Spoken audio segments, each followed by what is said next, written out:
ఇక మనము మీనరాశిలోకి కనుక మనం ప్రవేశించేసినట్టయితే ఈ మీనరాశిలో ఉన్నటువంటి ఒక వ్యక్తులకు ఈ నెలలో మనోవిచారము, కొన్ని కుటుంబ కలహాలు రావడము, యత్నకార్యభంగం కావడము, కొంత శుభం జరగడం కూడా ఆస్కారం ఉంది. ఇక మొదటి వారంలో గౌరవ హాని, ఇంతకుముందు మెచ్చుకున్నటువంటి ఒక వ్యక్తులు ఇప్పుడు ఛీ అనడం అనేటువంటి ఒక యోగం కలగడానికి ఆస్కారం ఉంది. కుటుంబంలో కుటుంబ కలహాలు ఏర్పడడానికి ఆస్కారం ఉంది. ఇక మనం రెండవ వారంలో మీనరాశి వారికి రెండవ వారం కనుక చూసినట్టయితే బలహీనత, ఏ పని యందు కూడా ఇష్టం లేకపోవడము, ఎప్పుడు దిగాలుగా కూర్చోవడము, మనోవిచారంతో కూర్చోవడము జరుగుతుంది. ఏ కార్యం మొదలు పెడదామన్నా దానికి ఆటంకాలు ఏర్పడము, ఆటంకాలు చెప్పేవాళ్ళు ఈ కార్యం చేస్తే నీకు ఈ నష్టం వస్తుంది, ప్రోత్సహించే వాళ్ళు లేకపోగా దాన్ని చెడగొట్టేటువంటి వాళ్ళు ఎక్కువగా తయారవుతారు మీనరాశి వారికి. కాబట్టి జాగ్రత్తగా ఉండాలి. రెండవ వారం ఆటంకాలన్నీ ఏర్పడుతూ ఉంటాయి.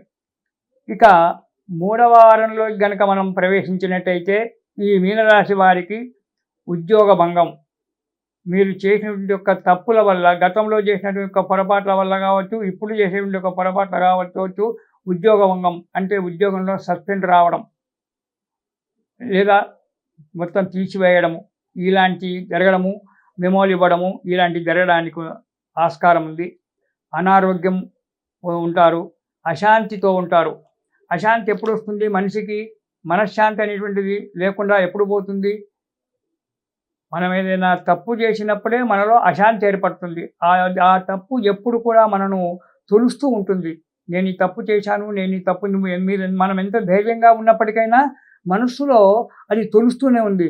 దానివల్ల మనం ఎంత మంచిగా గట్టిగా ఉన్నామని చెప్పి అనుకున్నా ఆ తప్పు ఎప్పుడు కూడా మనం చేసినట్టు ఒక తప్పు మన ఆత్మ మనం తొలుస్తూ ఉండడం వల్ల మనశ్శాంతి అనేటువంటిది లేకుండా పోతుంది. దానివల్ల అశాంతి ఏర్పడుతూ ఉంటుంది.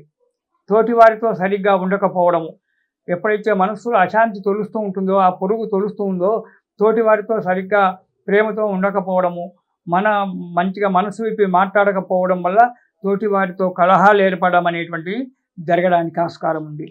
ఇక నాలుగవ వారాన్ని కనుక మనం చూసుకున్నట్టయితే మీనరాశి వారికి జూన్ నెలలో నాలుగవ వారంలో ఎప్పుడూ సదా విచారం, ఎప్పుడూ ఆలోచన చేసుకుంటూ కూర్చోవడము, గౌరవ హాని, ఒక తప్పు చేశాం కదా దానివల్ల సంఘంలో విలువ లేకుండా పోవడము, ఉద్యోగంలో భంగం రావడము, మనోనిబ్బరం లేకపోవడము, దానివల్ల అశాంతి ఏర్పడము, ఇలాంటివి డబ్బు నష్టపోవడము, ఇలాంటివి జరుగుతూ ఉంటాయి.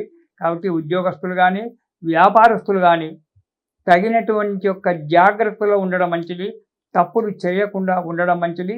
ఒకవేళ ఇంతకుముందు ఏవైనా తప్పులు చేసినట్టయితే వాటిని సరిదిద్దుకుంటూ జాగ్రత్తగా అడుగు ముందుకు వేయడం చాలా మంచిది. కాబట్టి ఈ మీనరాశి వాళ్ళు కూడా గురు చరిత్ర పారాయణం చేయడము, గురుగారి యొక్క అనుగ్రహాన్ని పొందడము, ఎక్కడైనా గురువులు కనుక ఉన్నట్టయితే వెళ్ళి వాళ్లకు ఆ గురువులకు సేవ చేసుకోవడము, మనశ్శాంతి పొందడం అనేటువంటిది అవసరము.